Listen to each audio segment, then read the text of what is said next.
7 mga palatandaan na maaaring may psoriatic arthritis ka.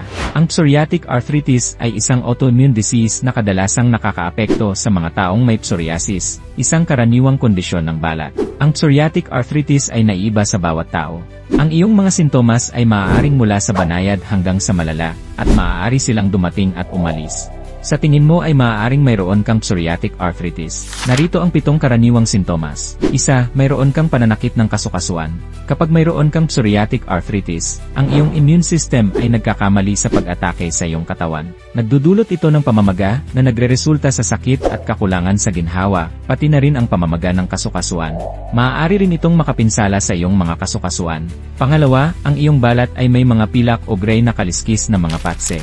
Maaaring lumitaw ang mga ito kahit saan, ngunit madalas itong matatagpuan sa iyong anit, siko, tuhod, ibabang bahagi ng likod, at puwit. Pangatlo, karaniwan mong nararamdaman ang sakit o hindi komportable malapit sa iyong Achilles tendon na nagpapahirap sa paglalakad, pagtakbo, o pag-akyat ng hagdang bato. Pang-apat, namamaga ang iyong mga daliri at daliri sa paa. Isang kondisyon na kilala bilang dactylitis ay maaaring magmukhang tulad ng mga sausage ang iyong mga daliri at daliri sa paa dahil sa matinding pamamaga.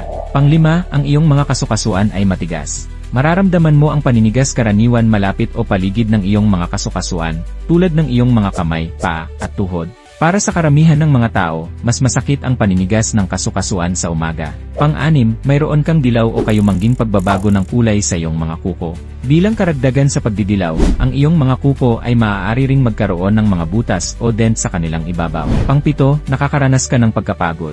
Humigit kumulang 1/4 ng mga taong may psoriatic arthritis ang nakakaranas ng matinding pagkapagod, at ang pagkapagod na ito ay hindi lamang pisikal. Maaari itong magdulot ng pagkapagod sa isip at brain fog. Maaaring magkaroon ka ng mga problema sa konsentrasyon, memorya, at iba pang mga kasanayang kognitibo. Ang sanhi ng psoriatic arthritis ay hindi alam, ngunit hindi mo kailangang magtiis sa sakit at hindi komportableng dulot ng mga sintomas nito. Kung sa tingin mo ay mayroon kang psoriatic arthritis, kausapin ang iyong healthcare provider tungkol sa iyong mga sintomas at kung ano ang maaari mong gawin upang pamahalaan ang mga pag-atake. Ako po si EA Alberto Santos, nagpapaalam muna. Huwag kalimutang i-like, i-share, at i-follow ako para sa mas marami pang kaalaman sa kalusugan.